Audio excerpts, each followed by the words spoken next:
السلام علیکم ورحمۃ اللہ وبرکاتہ۔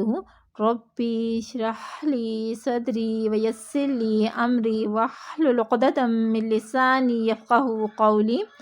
امید کرتی ہوں سب پیاری بہنیں ایمان، صحت اور تقوی کی بہترین حالت میں ہوں گی، الحمدللہ۔ تو جیسے کہ آپ جانتے ہیں کہ ہم حروف لازمہ متضادہ کی اقسام پڑھ رہے ہیں جو کہ 10 ہیں، یعنی 5 کی ضد ہیں۔ کل ہم نے رخوہ کے بارے میں پڑھا تھا، آج ہم پڑھیں گے توسط کے بارے میں۔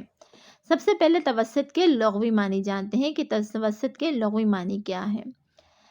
توسط کے لغوی معنی ہے درمیان، یعنی سینٹر، اور اصطلاحی معنی اصطلاحی تجوید میں شدت اور رخوہ کی درمیانی حالت کے ساتھ پڑھنے کو کہتے ہیں۔ یعنی اصطلاحی تجوید میں شدت اور رخوہ کی درمیانی حالت کے ساتھ پڑھنے کو کہتے ہیں، اور جن حروف میں یہ صفت پائی جاتی ہے انہیں حروف متوسطہ کہتے ہیں۔ یعنی جن حروف میں توسط کی صفت پائی جاتی ہے انہیں حروف متوسطہ کہتے ہیں، اور یہ 5 حروف ہیں۔ کون کون سے؟ لام، نون، عین، میم اور را، اور ان کا مجموعہ ہے لین عمر۔ یعنی آسانی سے یاد کرنے کے لیے یہ ایک ورڈز بنایا گیا ہے تاکہ یہ 5 حروف آسانی سے یاد ہو جائیں۔ لین عمر۔ اب ان کا طریقہ ادائیگی دیکھتے ہیں کہ حروف متوسطہ کو ادا کیسے کرتے ہیں۔ حروف متوسطہ کو ادا کرتے وقت آواز ان کے مخرج میں نہ تو مکمل بند ہوتی ہے کہ شدت پیدا ہو جائے، اور نہ ہی مکمل جاری رہتی ہے کہ رخوہ پیدا ہو جائے، بلکہ اس کی درمیانی حالت رہتی ہے۔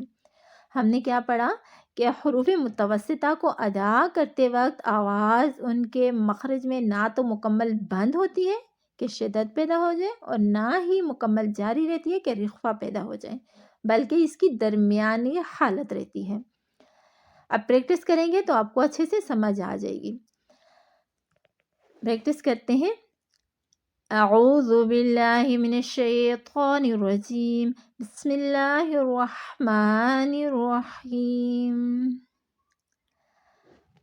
اب سب سے پہلے لام کو لے لیتے ہیں۔ لام جو کہ حروف متوسطہ میں سے ہے۔ اب ہم نے حروف متوسطہ کا قاعدہ کیا پڑھا کہ حروف متوسطہ کو ادا کرتے وقت آواز ان کے مخرج میں نہ تو مکمل بند ہوتی ہے کہ شدت پیدا ہو جائے، اور نہ ہی جاری رہتی ہے کہ رخوہ پیدا ہو جائے، بلکہ درمیانی حالت میں رہتی ہے۔ کیسے؟ جیسے حمزہ لام زبر ال، ال، ال۔ اب اگر ہم اس کو شدت کے ساتھ پڑھیں گے تو ال، ال، جلدی سے آواز بند ہو گئی ہماری تو شدت پیدا ہوگی، تو یہ حرف ناقص ادا ہوگا۔ اگر ہم اس میں آواز ہماری جاری رہے گی تو اس میں رخوہ پیدا ہوگا، جیسے ال، ال، تو یہ حرف تب بھی ناقص ادا ہوگا۔ جیسے الحمد، ہم نے اس کو اس طرح سے پڑھنا ہے، الحمد، الحمد۔ اگر ہم اس کو پڑھیں گے الحمد تو یہ تب بھی ناقص ادا ہوگا۔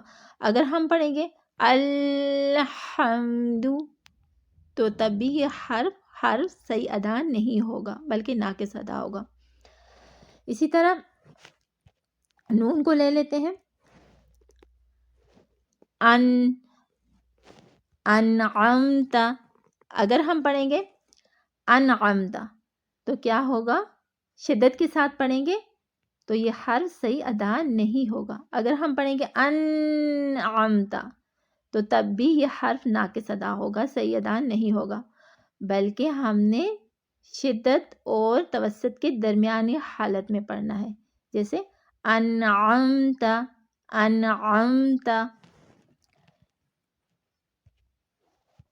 اسی طرح عین جو کہ حروف متوسطہ میں سے ہے،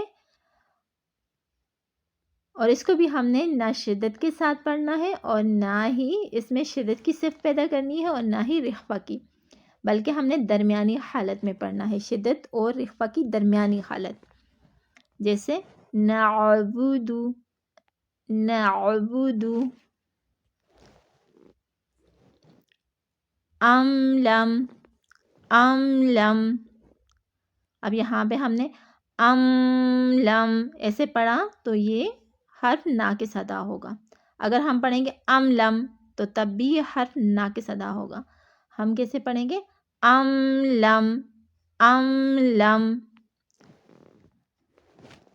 اور جیسے اللہ اکبر، بر، اگر ہم پڑھیں گے بر تو یہ حرف ناقص ادا ہوگا۔ ہم پڑھیں گے بر تو تب بھی یہ حرف ناقص ادا ہوگا۔